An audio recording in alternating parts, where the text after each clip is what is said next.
August 6, 1942. Dear family, I'll see you next Thursday morning at about 8:30, so have breakfast hot and a smile on your faces. Your wandering boy is coming home. I received the cake, and Eggy and I put the hooks to it. Boy, was it good. The icing was smashed flat, but it tasted fine. We are getting along swell. We are going to take another boy in with us. His name is Howard. He is a quiet boy. He is from Chicago. This will cut our expenses about $10 per on rent alone, so I may be able to save some money. I haven't been able to save any lately. I've been going to the dentist twice a week. I've had x-rays of my teeth, a thorough cleaning job, and 3 cavities filled for only $5. Boy, they do darn good work, too. One tooth has 2 cavities in it. When he got it drilled out, he let me see it. It was very deep. It looked something like this, side view, top view. You can't tell anything from this, I know. The dentist hasn't filled that big bad tooth yet. He said it will have to be filled with gold. This will cost a little more, but it will be worth it. Will the Lynns be there next week? Tell M.A. I will cheer her up when I get there.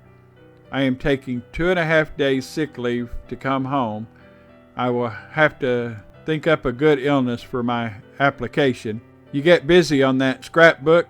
What am I paying you for? I am only kidding. I got a letter from Charlie. He told me Sissy is going to be married. Surprised me. Oh boy, now I can call up sometime. I'll let you know sometime when I will call. Gee, I'm glad his sis liked her bracelet. I tried for a dog, but with no luck. I have a surprise for you and M.A. when I get there. I really am glad I am going to get home. It isn't the town itself that makes me want to come home, because it will probably be tame after this. I want to see the people that live there. Well, I guess that is about all, except we are going to a concert in a big park near here. Of course, it's free. Everything is under control. Jim. August 18, 1942. Dear Mom, arrived here at 7:10 a.m. Monday. Went to work. Boy, am I tired. I went to the dentist. He filled that big tooth. I'm still thinking of the wonderful time I had at home. I'll never forget Ogleby Park and the musical steel makers and my partner. I rode to Pittsburgh with Hyman. I didn't get on a good train to go to New York. I had no trouble in my excuse, and I got my check. I will write more later. It is 10 o'clock and time to go to bed. Everything is under control. August 20, 1942. Dear Mom, I am writing at last. I am still tired from my trip home. Nothing was said of my absence. I got my check Monday. It seems hard to go back to work after not working for a couple of days. I forgot to tell Dad and Sis goodbye at the station. I am really sorry about it. Dad was probably hurt on account of it, but I assure you it was an oversight. I rode to Pittsburgh with Hyman.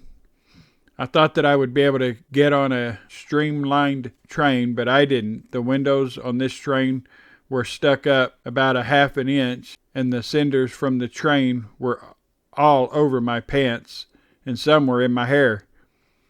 I was sort of ashamed to go to work in a wrinkled pair of pants and soiled shirt, but I got through the day all right. I got in New York City about 7:10 a.m. This was about 10 minutes ahead of schedule. I went to the dentist 2 times this week, as I usually do. He filled that big tooth. Then the next time he polished both silver fillings. The next time he will fill about 3 teeth.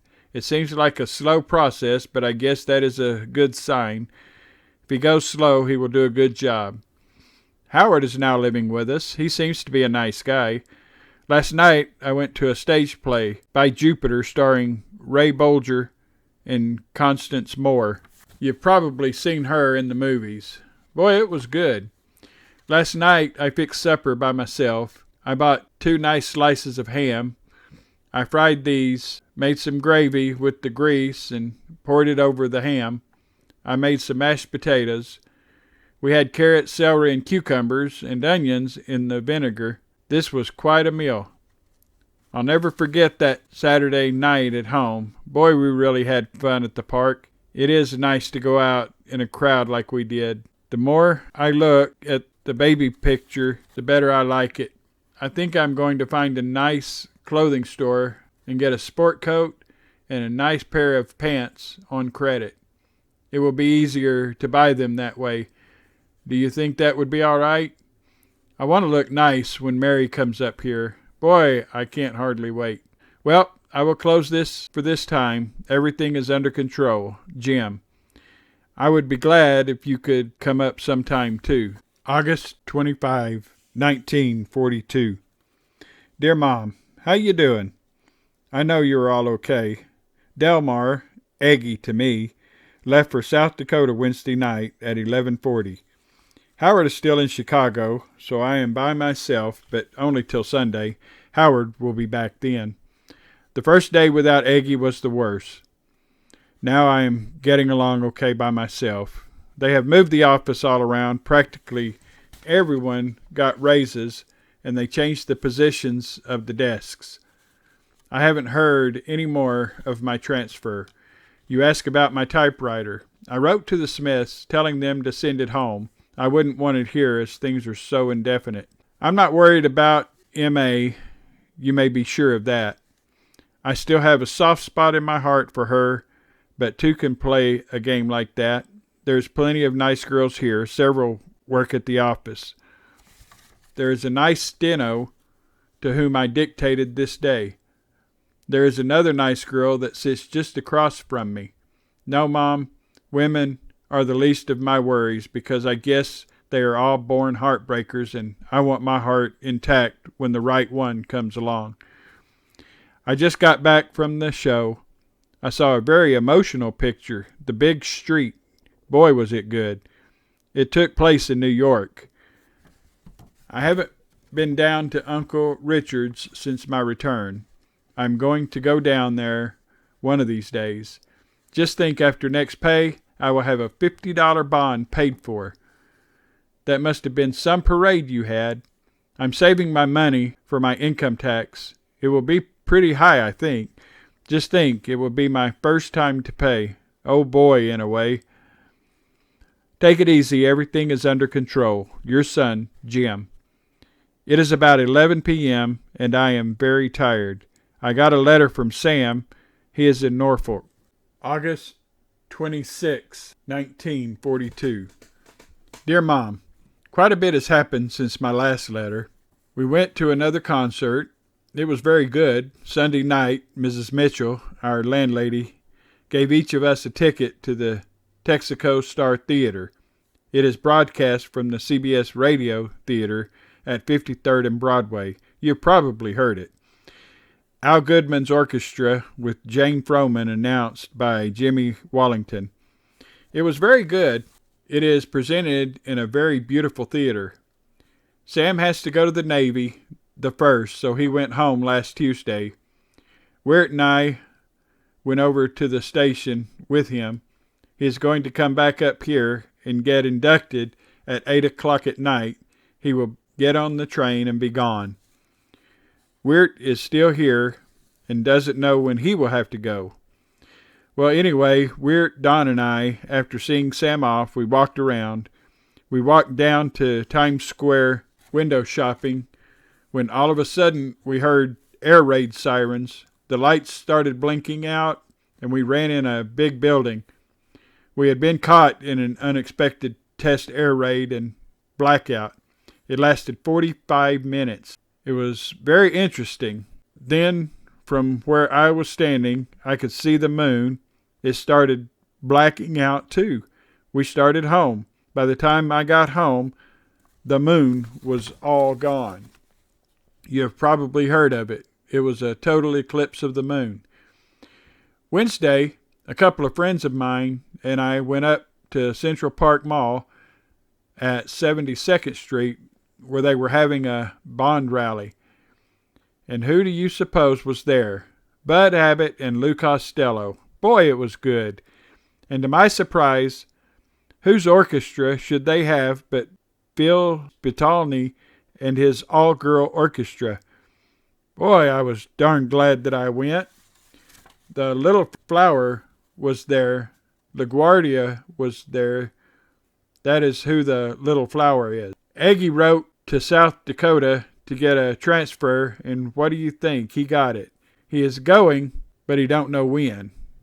I got a great idea, so I wrote to Pittsburgh, and I got a letter back saying that there was plenty of vacancies in the CAF2 class. I would probably have to sacrifice my 3 rating. I can probably get to Pittsburgh very shortly. I wrote again to ask if the job would be permanent. If it is, I think I will transfer to Pittsburgh. I could come home every weekend.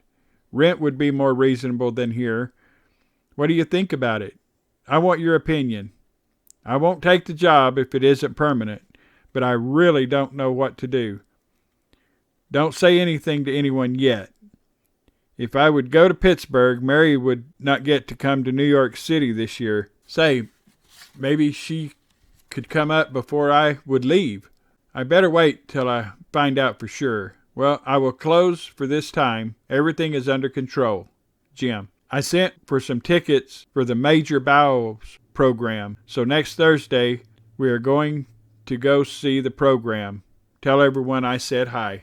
September 1, 1942. Dear Mom, I received your welcome letter today. It was better. For a while your letters were very short. Mine are always that way, though. I gained 5 more pounds since I was home. I now weigh 145. You didn't say anything about the picture of BJ, which I thought were so good. I have a couple of prints for myself. We just got back from Penn Station, where we saw Sam off. He has gone to the Navy now. Their gang is breaking up now. We had Sam and Weird out for supper. We had spaghetti and meatballs. Weird is just waiting for his call now. I now have $60 saved, but if Mary comes up, a big slice will be taken out of it. I was telling my dentist about my possibility of being transferred, and he said if I did happen to go, he would give me the names of some of his friends that were going to the Pitt College of Dentistry. Boy, he is a nice guy. I haven't heard any more about my transfer.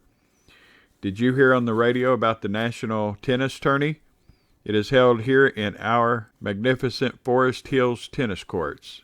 It is within 10 or 12 blocks of where I live. I haven't heard from M.A. since my return. You were the only one that wrote. I don't know whether I told you or not, but I got my pants. They cost $9.50, a lot of money for a pair of pants, but they are nice. Sunday, Aggie, a couple of friends of ours, and I got on the subway and rode out to Jamaica. We went to a show out there at the Valencia. Talk about class. You haven't saw anything yet. Boy, what a place. Big, thick carpets adorned the floors. It was done in Greek architecture. When we went in, I looked up, and the ceiling, if you want to call it that, looked like a darkened blue sky with clouds on it. At first, I thought I was dreaming when I saw the clouds move, but sure enough, they were. It looked like a sky on a clear night. It even had stars shining too. Along the top of the walls were trees. This gave an effect of a wonderful tree-studded skyline. Very beautiful indeed. Aggie is fiddling around trying to stick on some of those rubber shoe soles that you glue on. Well, Mom, I guess this is all. I will write you after I go to the Major Bowles broadcast. Everything is under control. Jim. Here is a picture and some stamps for BJ. September 7, 1942. Dear Mom, I have the blues. I only got 1 letter last week. It came from you. Gee, I wish M.A. would write. I really treasure her letters. If she only knew. I write her once a week. Saturday, Aggie and I went to a show. We saw Hell's Angels. You remember we saw it once long ago. Then that night, 5 of us went to a bowling alley and bowled 2 games of big pins and 1 game of duck pins. Then we shot some pool. Since we bowled quite a bit, the manager said we could shoot all the pool we wanted to for nothing. Boy, we really had a good time, too.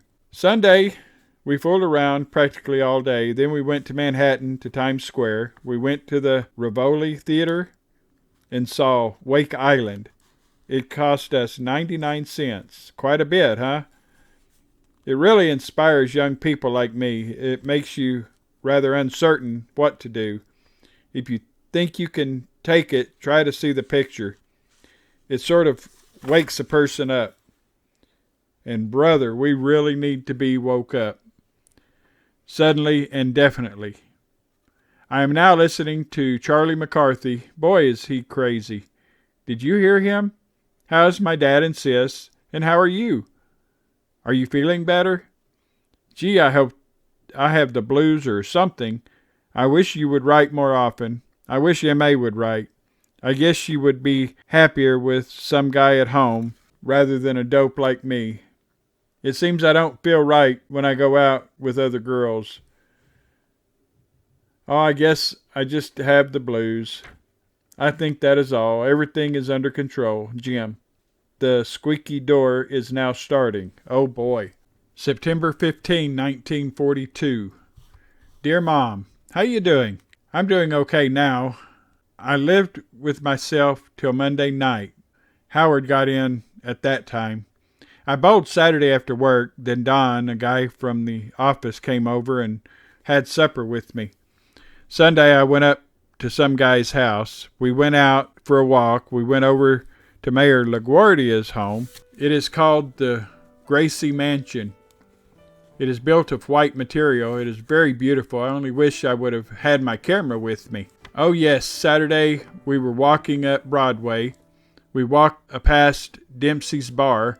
There was a crowd of people looking in. We went over too and looked in. Jack was inside with his uniform on. Boy, it was a thrill to see the old battler.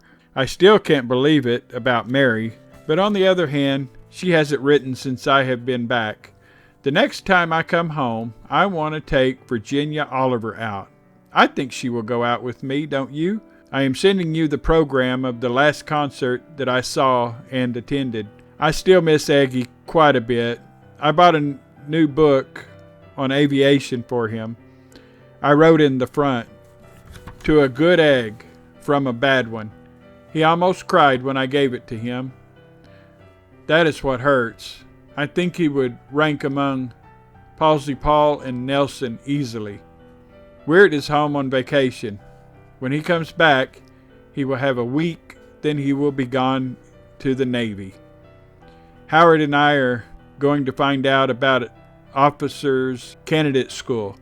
With our experience of insurance, ought to help out. I guess the entrance exam is pretty tough. Everything is under control. Jim.